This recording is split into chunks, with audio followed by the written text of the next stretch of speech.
Hey there, and welcome to Temporary Locals. I'm Jared. And I'm Megan. We are a travel-loving couple who somehow always end up feeling like locals wherever we go. From small town streets to some of the world's most iconic wonders, we share our stories, hidden gems, and occasional history or true crime that has shaped the places that we've actually been. So if you're into travel, storytelling, and a little bit of mystery, then you are in the right place. And we would love it if you would subscribe and join us for the ride. This week, we are taking you to the Yucatan Peninsula. Yay. Fun. This I'm one's really gonna be excited. Fun. Yeah. So, we normally, at this point in the episode, before we start getting into it, we would talk about some current events. I'm not sure we really want to do that this week. No. Any people that are listeners that may listen to this may be trying to, get away from the noise a little bit and, be distracted for an hour or so. So Yeah, so no current events for us this week. nope. We're not going to talk about it. We're You already gonna know take what's you back going in on. time. Yeah. So yeah, this is going to be an exciting episode. So for those that don't know, the Yucatan Peninsula is in Mexico. Right. Yeah, it's a part of Mexico. Mexico's made up into states, kind of like the U.S. And today we're going to be specifically talking about a trip I took to the Yucatan. And I've spent a lot of time in Mexico in general, so we'll definitely do other episodes about other parts of Mexico. But this specific trip was one that was really special to me. As we've talked about before on this podcast, I'm really interested in ancient history, and so the Yucatan was really the main hub of the Maya civilization, and that's something I really have been interested in a long time. And so, yeah, this was exciting for me to get to visit different sites and stuff, which we'll get into. Yeah, before we go into it, do you know how many sites in Mexico there are? In Mexico? Yeah.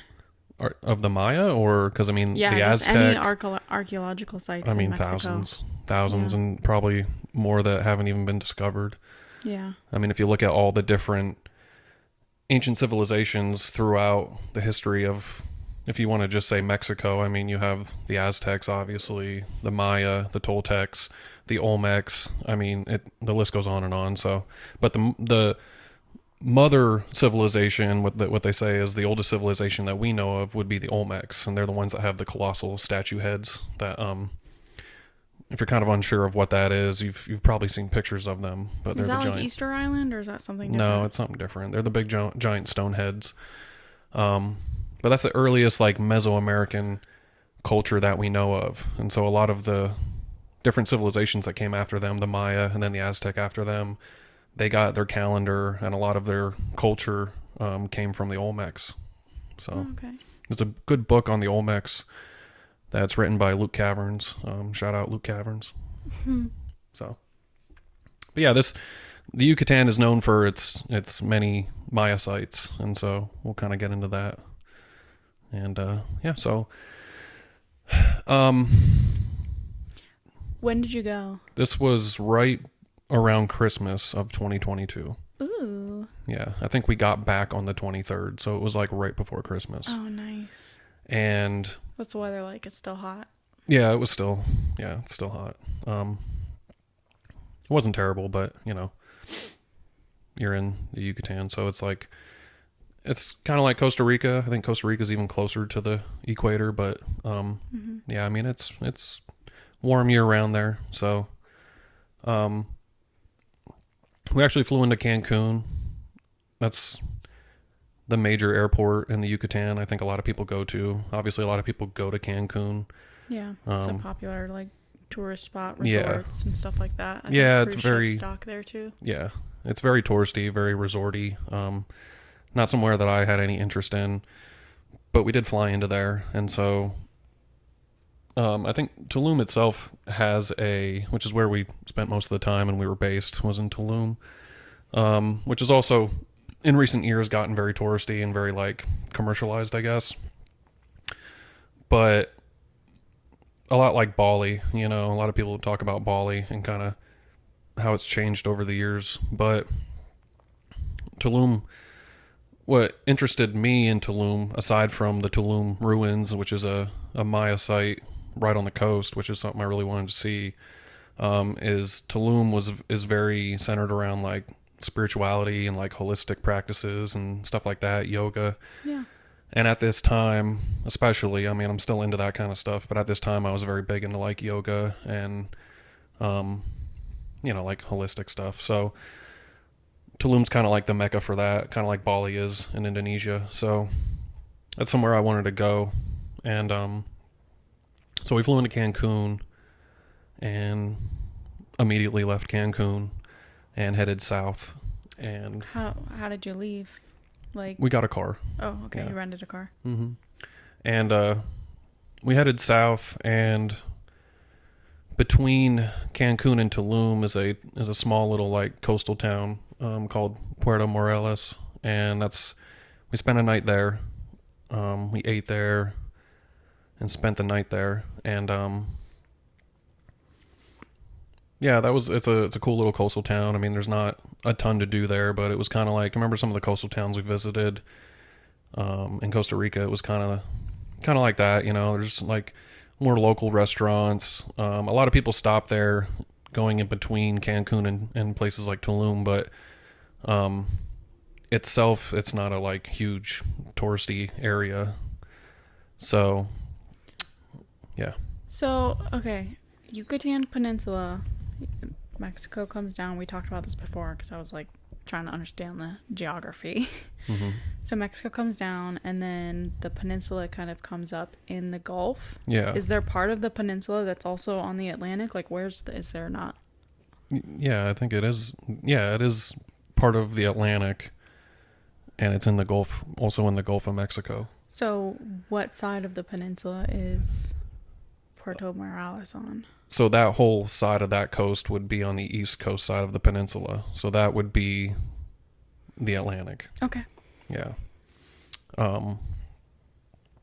So the first night in Puerto Morales, I remember I went out by myself and I just went walking, and there was like a sidewalk that went down kind of into town, like into Centro, and it wasn't super late at night, but it was dark out and there wasn't many streetlights or anything. And I remember I was walking and there was kind of like woods off to the side of me, as I was walking down the sidewalk into town. And as I was walking, I kind of heard like the bushes rumble behind me, and these two guys came out from like the woods, like directly behind me. Like I was, a few yards in front of them. I was a little bit in front of them, but they came out behind me. You're like, oh, please don't be a tiger. And then you're like, oh man, I wish it was a tiger. Yeah. They don't have tigers there, but yeah. Oh.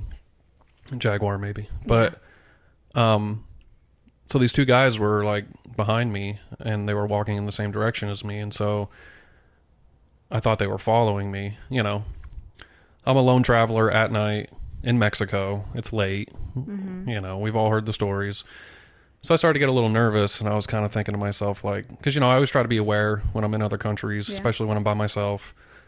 And, so I kind of was like, kept checking over my shoulder to like keep an eye on these guys. And they were just talking, but they were, speaking Spanish, and they were behind me.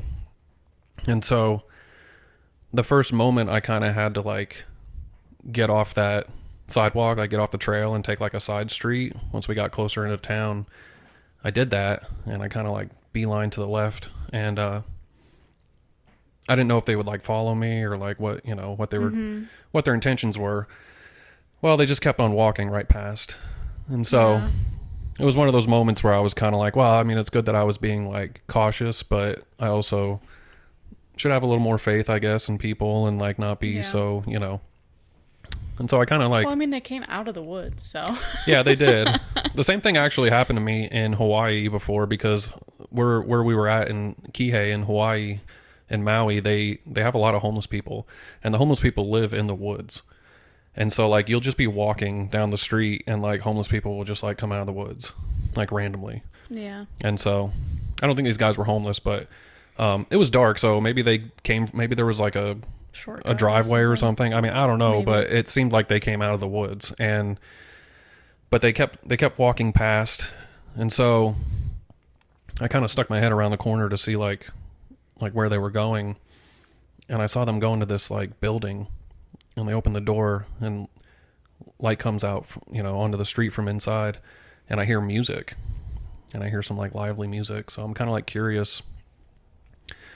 And so I walk up and I open the door and I walk in, and it's like this like restaurant, and there's like mariachi music in there, and it's like super lively, and like, so there's like a live band, and there's like people are drinking and like eating and having a good time, and it's a very local place, there wasn't any other like tourists or travelers I saw in there. And so I walked in and like started talking to people, and I ended up actually like talking to the two guys that I thought were following me.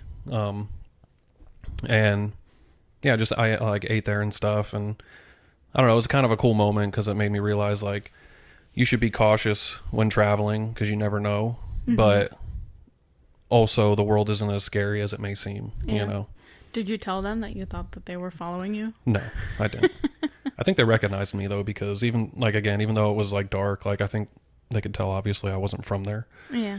And so yeah, and the way I kind of like got off that sidewalk quick and like went down an alley was probably kind of obvious that like I was trying to like not have them be behind me.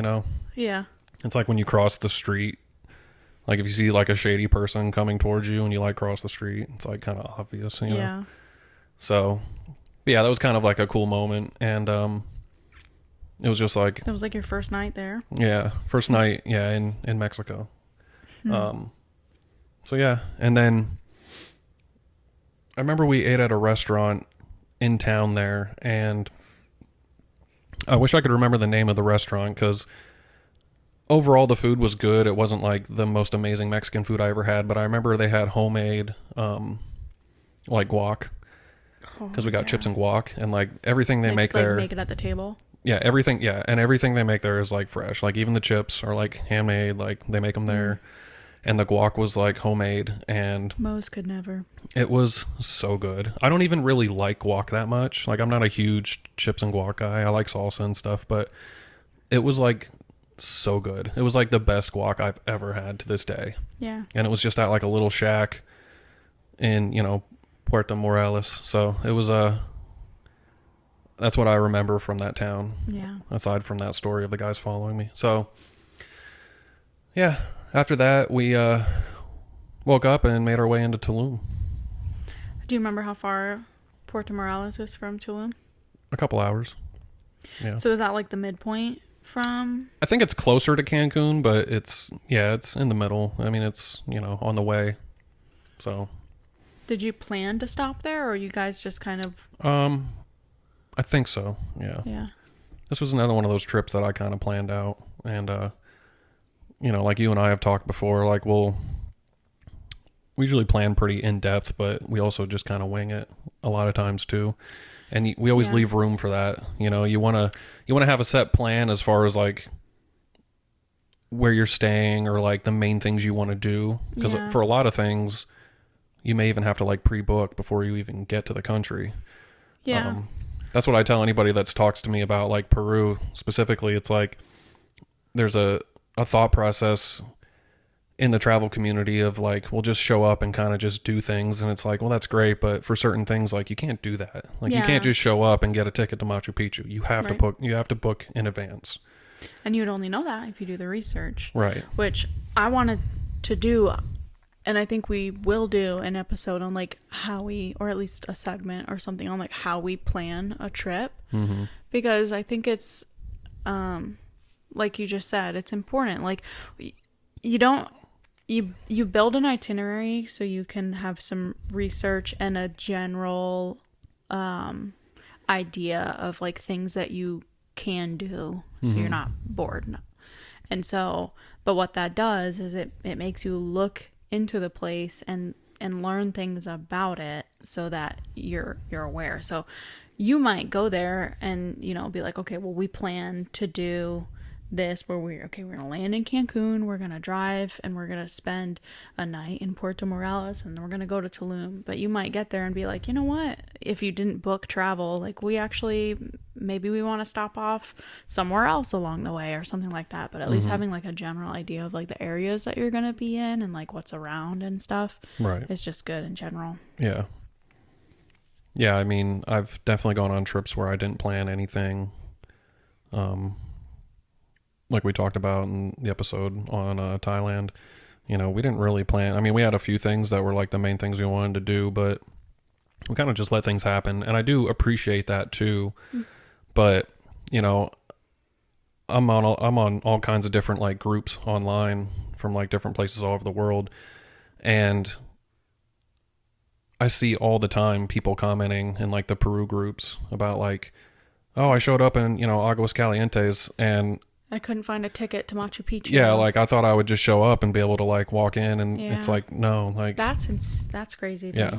And so certain things you do want to plan, but I will say, not to judge those people, because I mean, Peru was my first like big international trip, especially one that like I wasn't with my parents who would have looked up and done everything for me anyways, because I went to Canada with them when I was young, but it's like I wasn't at the age where I could help, look up and plan stuff, and, they did it all. But I was really appreciative of you for that Peru trip, because you like looked ahead. If I wouldn't have like, I don't know, maybe I would have looked it up, but you kind of did all the research for that one. So I would have been one of those people like, oh, I thought we were going to go to Machu Picchu. Guess not. Right. Yeah. Yeah. And I think we've also kind of talked about, it's like, I like the type of travel where you don't really have a super strict itinerary and you kind of just like go with the flow, but planning a trip is fun for me. And so I really enjoy that. Even if you don't follow the itinerary, just when you plan a trip to a place, you learn more about the place, you learn about the culture, and so that's exciting for me. So, sometimes planning the trip's just as fun as actually going. Yeah. The excitement of like the buildup of going somewhere. Yeah, which is funny. I feel like there was a class, maybe in high school, maybe middle school, probably high school, where like we did something like this, and it was like plan a trip or pretend you're like a tour company of, and pick a different country, and everybody in the class had to pick a different country. And I'm pretty sure I chose Egypt. But and I actually had another class. It was a programming class. We had to build a website. I chose Egypt then too. But anyways, thinking back, I think at the time I was kind of like, looking up a country that I'm probably never gonna go to. It was just like you have a different like perspective and appreciation when you're like trip planning. And I was talking to you about like geography stuff the other day. I have never, like in school, never really, I don't know, appreciated or cared about geography class, but that's something about like planning trips is I'm starting to like think of it as like, well, this is me learning geography, because then like, now I know more about Central America because we went to Costa Rica, and I couldn't tell you, write a map or anything like that, but I at least know like what's bordering, I don't know. Yeah. Looking into a place, like you said, you learn about it. Right. Well, and you learn in certain cases, depending on where you're going, you learn politics, you learn what's going on in the world. I mean, there are certain times where you probably wouldn't want to go to Egypt, depending on what's going on in that part of the world. And so it kind of makes you more aware of like what's happening. Also, there are certain places in the world that are great to travel to, but depending on the climate, the political climate, or what's going on in the world at the time, you may want to be careful going there. And I mean, you and I have changed our plans before too. Yeah. So, you don't want to a lot of people think you can just like willy-nilly go wherever and not throw a dart at a map. And not look into it. And it's like, I mean, you can, but you might find yourself in certain situations you don't want to be in. So, which I guess that's also a part of travel. Yeah. when was it that we were in Savannah?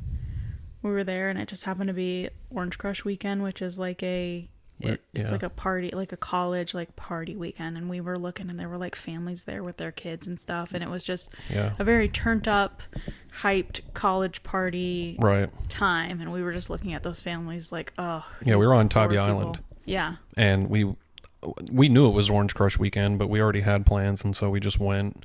But yeah, it's not, I wouldn't have liked to have had like my kids there. Yeah. And it reminds me of like when I was younger. I remember we would go to Ocean City, Maryland for senior week, and there were times where you'd be down there for senior week and you'd see families there that obviously didn't know it was senior week. They didn't look into it. Yeah. And they were there like pushing baby strollers, and you could tell that they were just like, what the fuck are we doing here? Like, oh yeah. You know, I felt bad for them, but it's like, man, you got to like make sure that when you're going places, you know what's going on in those places. Yeah. You know, not only for yourself, like to find something fun to do, but so that you know things that you should probably avoid. Like, yeah.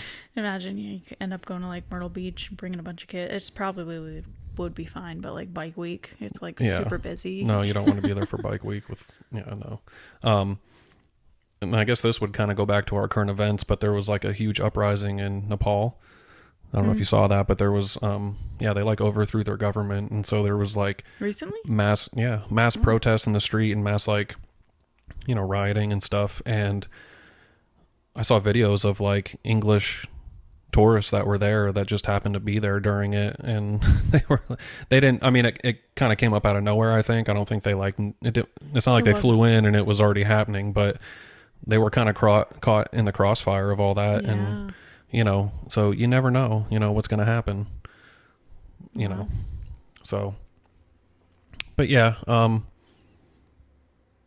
Anyway, getting back to the episode, we got into Tulum, and like I said, Tulum is like a lot like Bali now. It's, there's a lot of influencers go there, a lot of content creators, a lot of people that are into like holistic practices and yoga, a lot of like spirituality, that kind of stuff. It's kind of a mecca for that. And so, we went down to the beach the first day, and, Tulum Beach is really nice. It's really beautiful. And, what color is the sand?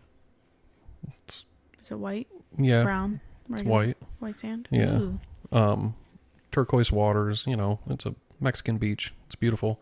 Yeah. And, but we walked to the edge of the beach, and it was Matt and I, and we walked all the way to the edge of the beach, and there were some rocks, which seems like most beaches, if you walk far enough, there's like jetties or rocks.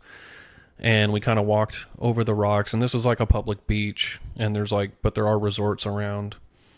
And so I remember we were just kind of like backpacking down the beach, and we got to this one like section of the beach that was more secluded, but it was still, like a public beach. And we came upon just a whole bunch of like naked women doing yoga, just like out in the open. Oh. Yeah. And it was one of those things where like you kind of see it and you're like, Jesus, like it's just right there, Yeah. And because this wasn't like a nude beach or anything, but it was just, today. Yeah, it was today. And they were, just like people doing yoga on the beach naked, and it was just one of those things. And I was like, well, that's super freeing, I guess. So yeah, interesting. And I also will say that anybody that's ever driven in Mexico, the roads are crazy. It's like driving in a lot of different countries, but we were on the highway going down, and this wasn't like a road. This seemed to me anyway like it was like a major highway. It was almost like I-20 out here. Huh? Like a freeway? Yeah. Freeway, highway. And so we're doing, 70, like whatever you would do on a freeway. Mm-hmm. And we came up to speed bumps in the middle of the freeway, and just like had to slam on the brakes doing like 70 to go over these speed bumps, which we still hit doing like, 50 or whatever. Yeah. And it was just like, yeah, it was just so wild because it's the kind of things that you see in other countries where you're like, what is that? Why is there speed bumps on the freeway? It was crazy. So yeah, but And Well, then it was like that in Peru. I remember you guys telling that story yeah, because we hit. None of us were driving, but we were riding, and there's just like random speed bumps on the highway in Peru, and you guys were like, "Oh yeah, remember when we hit that Yeah. one in Mexico going like 50 and it launched us?" yeah, yeah, just out of nowhere. And it's like if we were driving at night, you could imagine You wouldn't have seen that. probably wouldn't have seen it in time. And it's just like, but obviously the people that live there know that they're there. Yeah. So Which, I mean, it's effective. Yeah. They're effective. yeah. And then at another point, you know, the driving's just different there, and all the signs are in Spanish, and if you don't speak Spanish. So at one point Matt was driving, and we went to go around a roundabout, and I don't know why, maybe it was backwards, but we went the wrong way down the roundabout, like to go around, and realized it at the like last second and had to like pull off quick and realized that we were like going down like a one way, and there was cops right off to the side that saw us do this. And so we pulled off to the side to wait to like turn around, and the cops started walking up to us, and I was like, oh God, like, you know, Yeah. because you hear the stories about like Mexican police, and I was just like, you know, we're all kind of nervous, and I figured that we'd have to like bribe the Policia, and but we rolled the windows down, and they just were essentially like, you know, in Spanish. They were speaking Spanish, but they were like, what were you doing? Like, what are you doing? You're going the wrong way. And we're like, you know, sorry, you know, Yeah. lo siento, you know. And then they're like, pretty much just like, all right, get out of here, like turn Yeah. around. And we're like, you know, gracias. And so they let us go, but it was kind of like one of those moments. Anytime you have to interact with the police in another country, it can be kind of sketchy. Yeah. So it was kind of, I mean, a little nerve wracking. yeah. Yeah. But yeah, so we spent most of the time, we traveled in the area in general, but Tulum itself just has so much to do. And one of the main things that I wanted to do was go see the Tulum ruins. And yeah, this is amazing site. It's right on the coast, like right on the edge of cliffs looking out over the ocean. And yeah, I mean, all like ancient Maya sites are really awesome, but like this one, like aesthetically is like the most incredible, just because the views are amazing. I mean, you're looking at like ancient ruins with like the backdrop of like the beautiful Caribbean Ocean, you know. Yeah. Is there a structure? Yeah, there's many structures. It was a whole city. Oh, okay. Yeah. Yeah, the original name for the Tulum ruins, like what the Maya called it, was Zama, and that meant sunrise because they built it right on the coast facing the sunrise. Oh. And so it was one of the last cities built and inhabited by the Maya, and it was built more than 1,500 years ago. So, and they actually inhabited it past the Spanish arrival in Mexico. So, you know, the Spanish arrived in like the 16th century during the Inquisition and all that, and the Maya actually stayed there for like another 70 years after, and most of the Maya civilization had already been kind of done by then. But that was one of the last places that they actually stayed. You know, by that time, like Chichen Itza was already abandoned. You know, that when the Spanish arrived and they went to Chichen Itza, the Maya were already gone.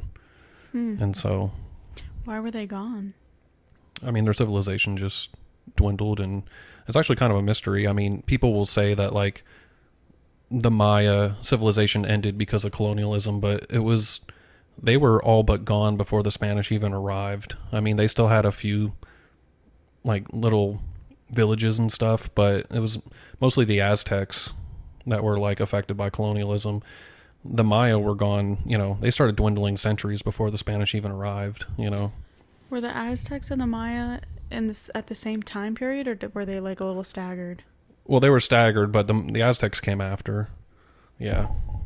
That's another thing I'm going to get into, because the Tulum ruins was actually a school of astronomy, and it was attended by other like cultures.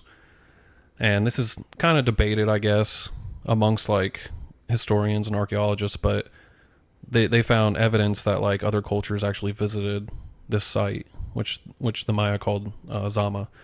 And yeah, it was a school. So, I mean, like other cultures came, the Toltecs, there was evidence that Aztecs had gone there. Even if it was after the Maya reign, they were in that area at that time. So like other civilizations came from central Mexico to the Yucatan to like learn and study. In the same way that like in Egypt, you know, the Library of Alexandria, people came from all over. People came from all over the world to go there to learn and study.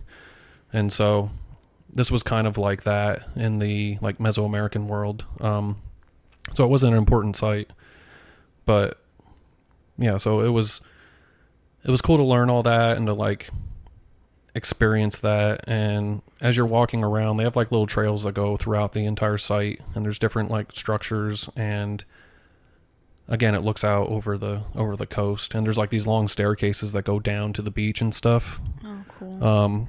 Kind of like at like El Matador, kind of like that, but the cliffs are even like bigger, you know. Is that Yep, that one picture on our wall? all three of those pictures are from Tulum, Tulum ruins. Yep. So yeah, you can go down to the beach, and it looks out over some of the like stone sites, and yeah, that picture is gorgeous. The big, stones and the green vegetation, I guess, and then the green and blue water. Yeah, I mean, Chichen Itza is probably more like impressive as far as like architecture goes, but it's kind of just like in the jungle, whereas like the Tulum ruins are like they sit right on the coast, so it's like you have the ocean there and everything. It's one of the like those pictures are some of my favorite pictures I took from this trip. And yeah, anybody that's interested in seeing them, we'll post them. Yeah. Is that beach there that's in the picture on the left, is that like a public beach? Can you go down there? Yeah, you can go down there. I mean, it's a part of the site, but yeah, I mean, people do go down there. I don't think anybody really swims there necessarily, but yeah.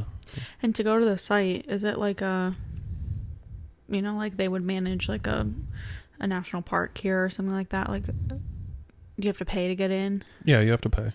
I don't remember what it was, but yeah, you do have to pay. But that's definitely one of the places that it's worth it, you know. So yeah, and there's giant iguanas there that are everywhere, and they hide like in the stone and stuff. You can see them poking their heads out, and you'll see them running around the structures and stuff. It's really cool. So yeah, that is super cool. Yeah. Another thing that we did that I really liked was the Holistica Art Walk, and essentially it's just like a giant art exhibit that's like in the jungle. And so you go to this place, and this was free. This actually didn't cost money. It's just like in the jungle, and you can walk through, and there's just different art pieces. Is it like close to like downtown? I don't know if there is. No, it's outside of Tulum. So you have to go to like the destination, like the beginning, but then you just walk through the jungle. Yeah, it's an art walk, but it's in the jungle. I mean, there's trails, but yeah, you walk through. Oh, okay. I remember seeing pictures. There's like installations and stuff. Yeah. Okay. Yeah, there's giant art pieces. There's like murals painted in the middle of the jungle. But one cool thing that was there was there's a treehouse in the jungle, and so you can go up in it, and it's just like so cool. Yeah. That was probably my favorite thing there, because I went up there and just kind of hung out for a while, and you can look out over the, like, you're kind of in the canopy, and you can look out over the treetops, and you can look out over, like, it wasn't very busy. There wasn't many people there, but there was also a little, like, bar in the middle of the jungle, and they were making, like, smoothies and stuff, healthy stuff. It's, like, the area. And so, but you had, like, the seats you sat in were, like, the hanging seats with, like, the ropes, And so you'd, like, go right up to the bar and kind of sit down and order your drinks. You're just in the jungle, That is cool. Yeah. I do remember seeing pictures, or a picture that you took, right? Yeah. Of like the... Yeah. Yeah. That makes it easy to sweep. No stools. Yeah. And so, yeah, there was a lot of cool stuff that we did during our time in Tulum. I think the Tulum ruins were probably the biggest thing, but Matt and I broke into a resort so I could take a photo, an influencer photo. I know which one you're talking about. Where too. I'm sitting. Yeah, it's like a cabana, and it's really Yeah. cool. It's like made out of like wood. It's all like wood vines and stuff, and it's made into like a big like cabana, like open air cabana with like a mattress, like you know. Yeah. And I was like, man, I want a picture in that. That looks dope. And so we like hopped the barrier or whatever into the resort and got a picture of me sitting in it. And so we'll post that picture too if you're interested in seeing me break into. I tend to break into places when we go places, you know. Your dad and I broke into the national park. Oh yeah, in Costa Rica. Yeah. Before hours, and the guards were like, "Did you pay?" They're like, how'd you get in here? We're like, we opened the gate. Yeah. Or we hopped. I don't remember. No, the gate was open. Yeah, the gate was. We Yeah. went there after they closed too. Yeah, there was definitely signs though.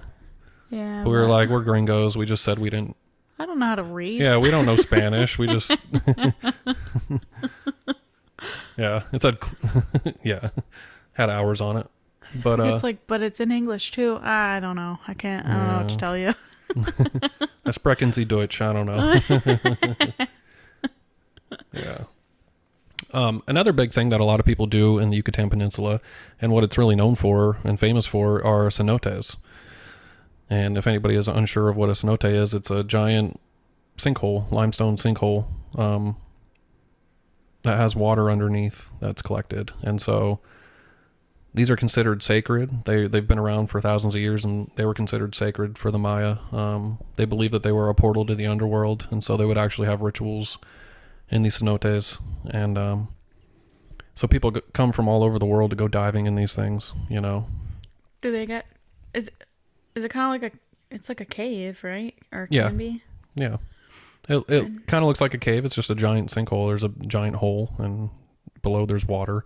And some of them, there's like the giant vines hanging down, and and the water in there is like crystal clear blue, you know. Yeah. So a lot of people come from all over the world to either snorkel, swim, or dive in these. Yeah. And so we went snorkeling in one. We went to one that was called Dos Hoyos, which is two eyes cenotes. And it's called that because there's two of them right next to each other. And I guess it's like Do the they two connect? eyes. So they do connect, and I'll tell you how I know that. Because as we were going to get into the cenote, and you're walking past, they have like little stands and stuff set up, and so all these divers are like getting geared up, you know, they're getting their tanks on and all their gear on, and they're getting all set up to like go scuba diving. And as I was snorkeling in one side, because there's two sides, it's like the two eyes cenote, so there's two of them. And when I got into the one cenote and I'm snorkeling, I was the only one in there. And I'm like swimming and stuff and just enjoying, you know, like the water's like super refreshing and it's super clear. You can see right to the bottom. And as I'm swimming, I see these lights off to the side, like by the cave wall. And I see like lights in the water. And I'm like thinking to myself, like, what is that? I didn't know what it was. You know, I was like, is this ancient Maya spirit or something? You know, like I didn't know. Oh, Yeah. There's my time. And then as I'm looking around, I start to see more. I see these little lights popping up in the water over by the cave wall. And I'm like thinking to myself, like, what the hell are these lights, you know, coming through the water? And then all of a sudden, as I'm swimming in the middle of the cenote, all these people start popping up out of the water. Their heads start popping up. And all these scuba divers are surrounding me, popping up out of the water. And it's just like out of nowhere, because there was nobody in there when I got in. And now like all these people are coming up from below. And I realized that like it's a whole cave system under there. Wow. And so people actually dive in the cenotes, and they can actually swim through the cave network to the other side. That is cool, but also that's Terrifying, yeah. Cave diving and just like, that to me, I've heard too many Mr. Ballin stories. Yeah, shout out Mr. Ballin. Yeah, to sponsor us. Yeah, let us join Ballin Studios. No, just kidding. But too many stories of like cave diving to like, you know, or even not even just diving, but people just like in caves that get kind of turned around because it's so dark. But Yeah, I've cave dived once, and it was in Maui. Yeah. And I followed the guy we were diving with into the cave, and I looked behind me, and everybody that I was with were like at the mouth of the cave, just like shaking their head. Nope. Yeah. I'll talk about that though. We'll do a Maui episode. Because yeah, that was the first time I ever scuba dived. But yeah, all these guys were just like in the cenote with me then, all these divers. And so yeah, there's a whole cave system under there that they will swim through. So you said the first one that you went into, you were there by yourself. Do you remember what time of day it was? No, I don't. Yeah. I'm just wondering, like, when you said that, I'm thinking like, wow, that in and of itself is pretty cool. Yeah. You know? Well, this isn't like the only one. I mean, there's cenotes all over the Yucatan. Right. This one just sounded cool to us. I think, Dos Hoyos, it sounded cool. And out of all the ones I looked up, this one looked cool to me. Yeah. But there is a cenote right near Chichen Itza, actually, that a lot of people go to. That's, I think, more popular. Yeah. Checks out. Yeah.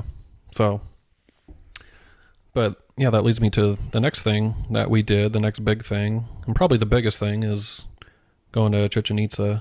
I guess it would be like the Giza of the Yucatan. Yeah. That's the famous pyramid that everybody kind of knows and kind of sees. So. Yeah. Is that the one we have like a little trinket over there? That's Chichen Itza, right? Yep. So it's got stairs on all four sides? Yeah. It's got stairs going up and it looks like it's a step pyramid design. Yeah. Yeah. And when you went, you couldn't climb it, right? No, you could not. They stopped that a long time ago, but yeah, you used to be able to climb it. I thought they just opened it. Recently? I thought so. Let me look that up because I thought I just saw Well, it wasn't very long ago. In fact, it was... Oh, I might be thinking of Teotihuacan. Yeah, it probably is Teotihuacan. Yeah, not long after we were there, actually, a woman, and she wasn't American, by the way. She wasn't from the States. Climbed up the pyramid and was dancing up top. And when she got down, the police had to save her from the locals. So they take it seriously. Wow. Even though you used to be able to climb up, it's a sacred site. And yeah, they don't like that nowadays. So. Oh, okay. I looked it up. Yeah, you can't hike up the pyramid of... how do you say that? Kukulkan?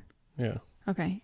Yeah, you can't hike up the pyramid of Kukulkan at Chichen Itza. Climbing has been prohibited since 2008 to preserve the ancient structure. Yeah, I have friends and I know people that have climbed it back then, but yeah, I think not only is it like insensitive to climb on ancient indigenous sites, but it's also a safety thing, Yeah, because they're not just like regular stairs; they're pretty steep, right? Right. Yeah. So I mean, it's a safety thing too. I mean, people have died trying to climb the the Great Pyramid in Giza. I mean, yeah. I mean, if you fall down that, you're not going to stop, and because it doesn't look as steep in pictures and stuff, but when you get up to it, you realize how steep it is. Yeah. But so yeah. But yeah, Chichen Itza was a pre-Columbian Mesoamerican city. It was the capital of the Maya civilization in the Yucatan from 525 AD, and the main decline came by 1200 AD. So, yeah, and the pyramid, the Kukulkan pyramid, is called El Castillo, the castle. Yeah. And it's dedicated to the feather serpent god Quetzalcoatl, which I've talked about before, but it's pretty cool because during the autumn equinox, during the sunset, there's actually shadows that will illuminate on the staircases on the pyramid itself, and it will look like with the sunset, the shadow will look like a serpent going down the staircases. Yeah. And at the bottom of the staircases, they have, stone sculptures that look like a serpent head. Yeah. And so it looks like a serpent. That is really cool. And so when you look at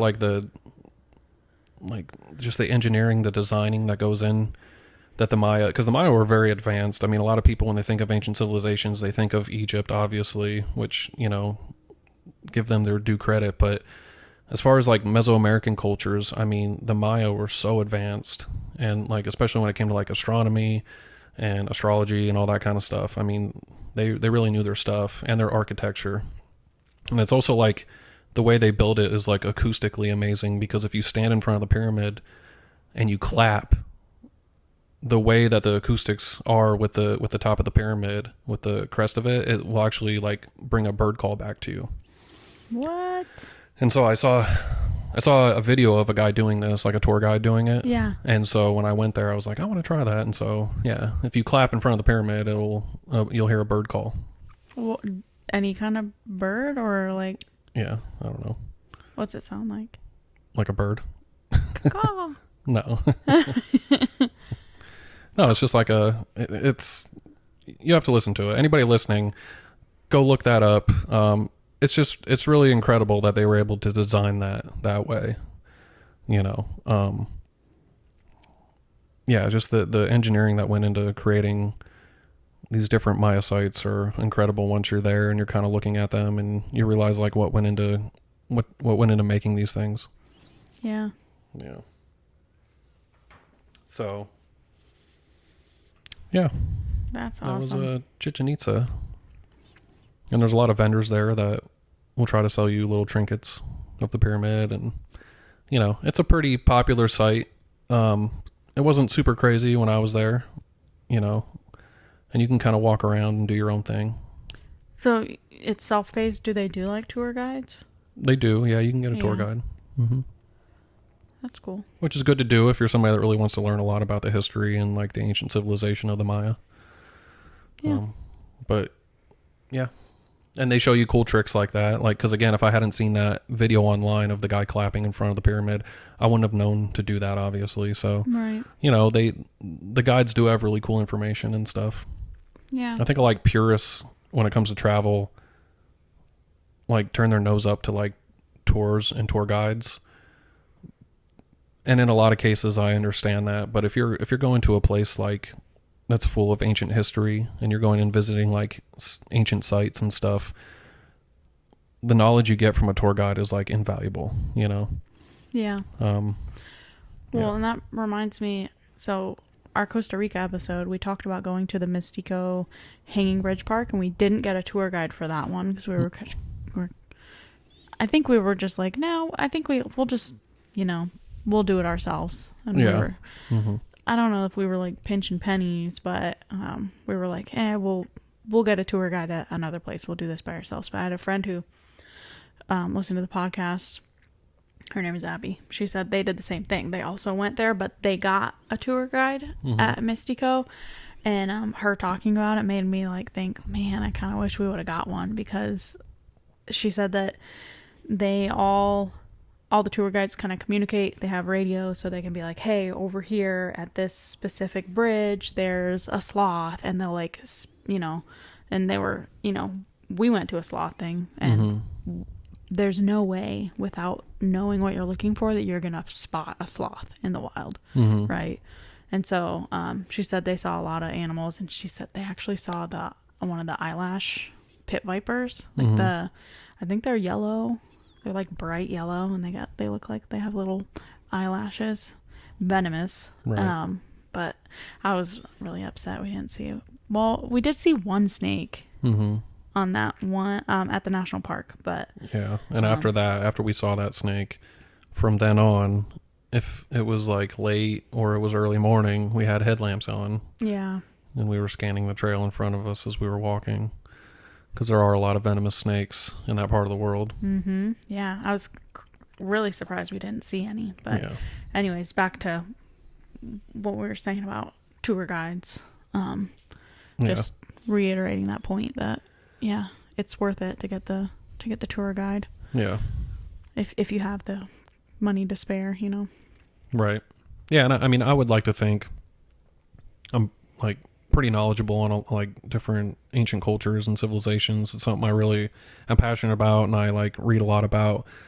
But the people that are there that are like certified tour guides that live there and it's their culture, like they're always going to be able to teach you something. Yeah. You know?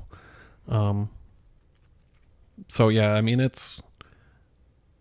say that to say, like, we didn't actually get a tour guide for Chichen Itza or anywhere, I don't think, in the Yucatan, of any of the sites that we visited. But in a place like Egypt and stuff, yeah, having a tour guide's great, because not only do they teach you a lot, but they also kind of buffer you between, you know, yourself and like all the vendors and the people that can be really aggressive trying to sell you things. A lot of times your tour guides will kind of keep those guys at bay a little more than if you were just a solo traveler walking around.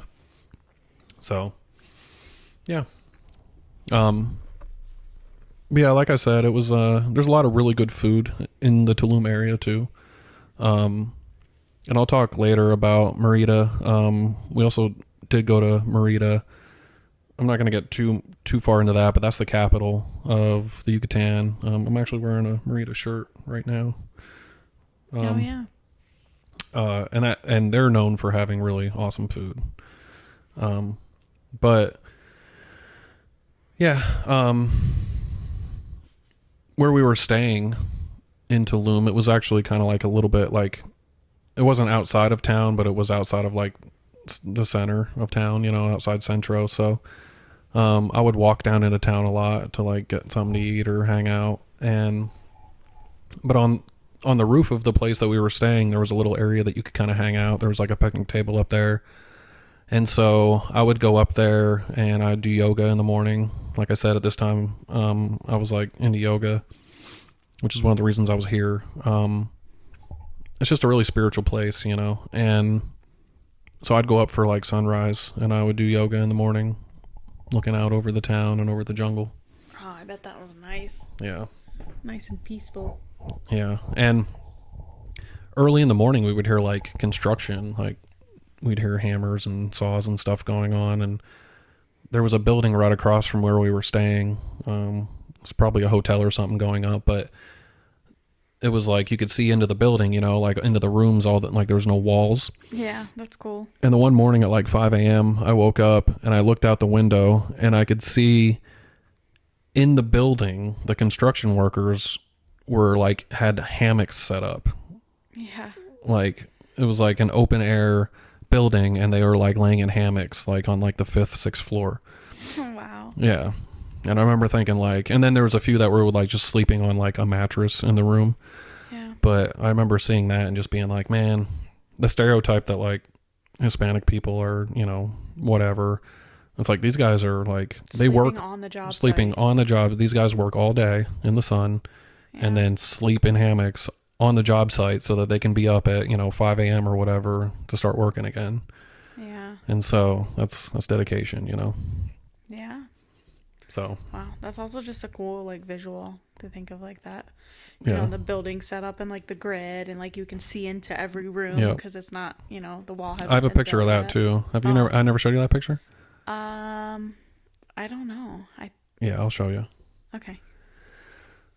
So, yeah, I did a lot of hiking. There's a lot of different like, you know, national parks and different like hiking areas you can go and nature reserves in the Yucatan.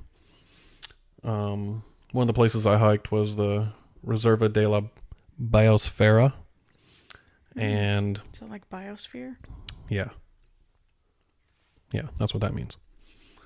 And it's just a large like protected land that you can go hike, and so it's really wild, and they have trails and stuff. But I remember hiking there, and I was hiking through the trails through, like, you're in the jungle, you know. And I remember hiking for a while, and I finally came out from one of the trails onto like a dirt road that like cars would drive on. And I finally got out to the dirt road, and I'm like, you know, tired and sweaty. And I look up behind me and I see a sign that just has, it's like the normal like caution sign, and it has a silhouette of a jaguar on it.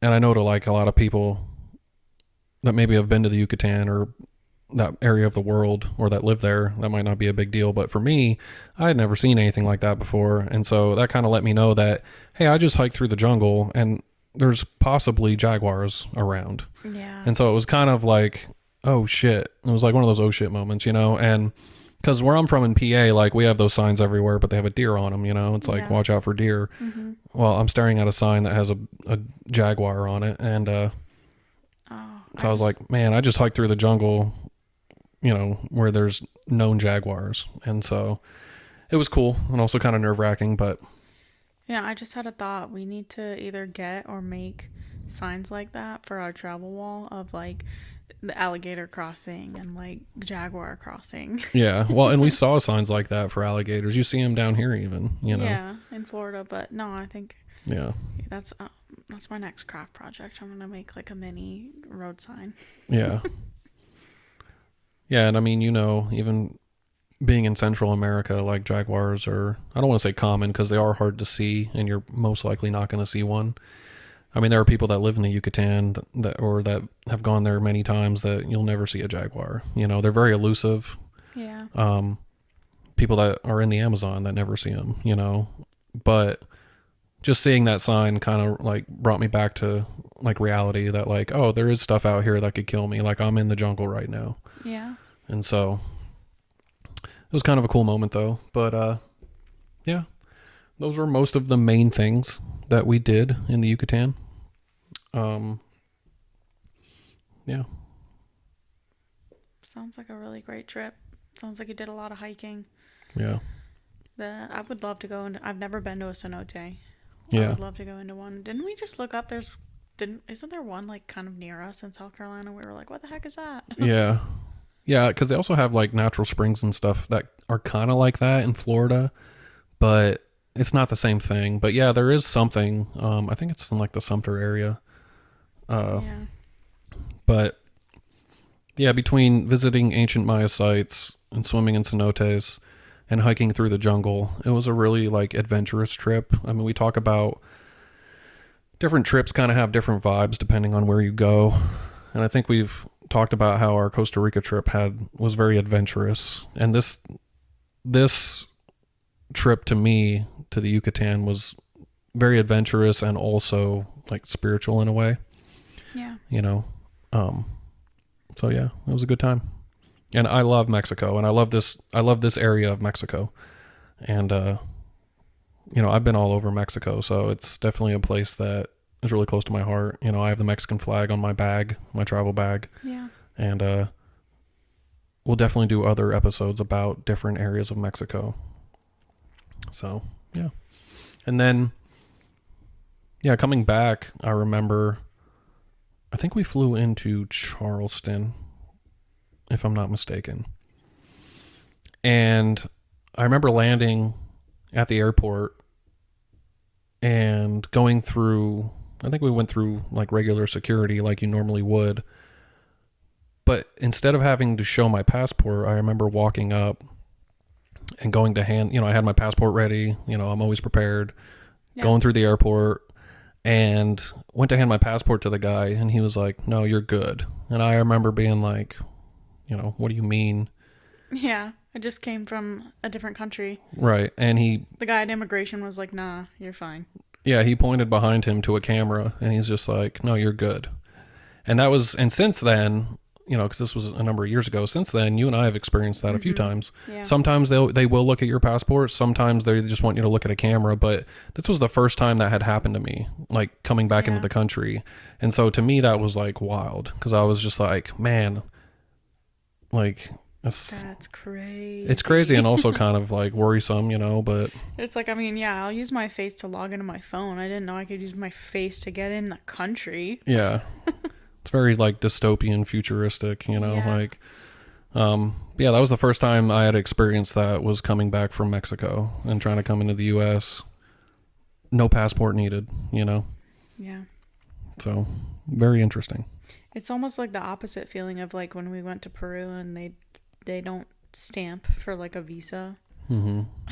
I was like, I thought it was about to be my first stamp and I was like, what the heck? Like the opposite feeling. Yeah, a lot of places don't stamp anymore. It's so lame. Some do, but yeah, I don't even know if I think I did get a stamp. No, I wouldn't have because I didn't show them my passport, but yeah, I have a number of stamps in my passport, but I've been to a number of countries that didn't look at it like this time or didn't stamp it. So Yeah. yeah. So yeah, that was my trip to the Yucatan, and What a time. anytime you want to go back, just let me know. I've never been to Mexico. I would love to go, and you know this, and we talked about this on previous episodes, that I wanted to go this year for Dia de los Muertos, because there's Mexico City. in Mexico City. Yeah. Yeah. There's actually that there's a travel influencer. It's, she's on Instagram, Crosby Grace Travels, and she Shout out. yeah, she did an episode, not an episode, sorry. She did like a couple videos where she went. That's where I got the idea. I was seeing her content of like experiencing Dia de los Muertos, and they actually went in Oaxaca instead of Mexico City. Mm-hmm. But it just looks like such a fun time, and like getting dressed up and seeing all the, you know, altars and the parades, and Mm-hmm. I just think it would be so much fun. I would love to go to Mexico. But Yeah. thanks for sharing your time in the Yucatan. Yeah. Yeah. Mexican paradise. Yeah. Alrighty. Well, that's it for this week, you guys. Thanks so much for listening, and shout out to our like socials, because you know we mentioned quite a few pictures on here that we were kind of referencing, so we'll get those posted on socials when this episode is out, so you can find us. We're Temporary Locals on Spotify, YouTube, and Instagram at Temporary Locals Podcast. Jared is on Instagram at Rover_Stover and at Rover Stover on YouTube. And you can find me on Instagram, TikTok, YouTube, and Facebook at mego.goes.global. Once again, thank you guys so much for listening to our podcast. We're having a fun time, and we hope that you are too. As always, we welcome any feedback. I just got a friend kind of told us some of the audio was hard to turn all the way up in her van. So things like that we are open to. Please share your feedback if you like the episode, or any things you'd like to hear us talk about or do an episode on. But with that, if you like this one, go ahead and help us out with the algorithms. Share the episode, like, comment, leave a review, all that jazz. And I think today, what was today? The 14th we're recording this? Yes. Today was the last day for our sticker giveaway. Yeah, so if you didn't get a sticker, you're too late. I don't know what You're not tell getting you. one. I mean, honestly, if you reached out, I probably would still send you one. Yeah, we'll still send you just one. for sake of like Yeah. running the campaign, we're saying it's over. Yeah. It's over. Yeah. You missed out. We gave you all a chance. Yeah. It's like you didn't even care. But if you are just joining us for the first time, and it's like, you know, way later, check out our Instagram. We'll have our stickers posted there, and you can reach out and contact us there. We'd love to send you a sticker and have you, you know, take pictures and tag us, and we'll repost it, and just show us where you're being a temporary local. If you go anywhere cool, take one of our stickers and stick it on a government building. No, don't do that. Or on a police car abroad and take a picture of it. This is not legal advice. Oh man, we're gonna get canceled. All right, with that, everybody, we are out. Thanks so much for listening. I'm Megan. Jared. Oh, bro. Come on now. I always go first. I know, but you lagged for a second. I'm not cutting this out, by the way. Oh, All right, everybody. I'm Jared. And I'm Megan. Thanks so much for exploring with us. And be a local anywhere you go. Bye. Bye.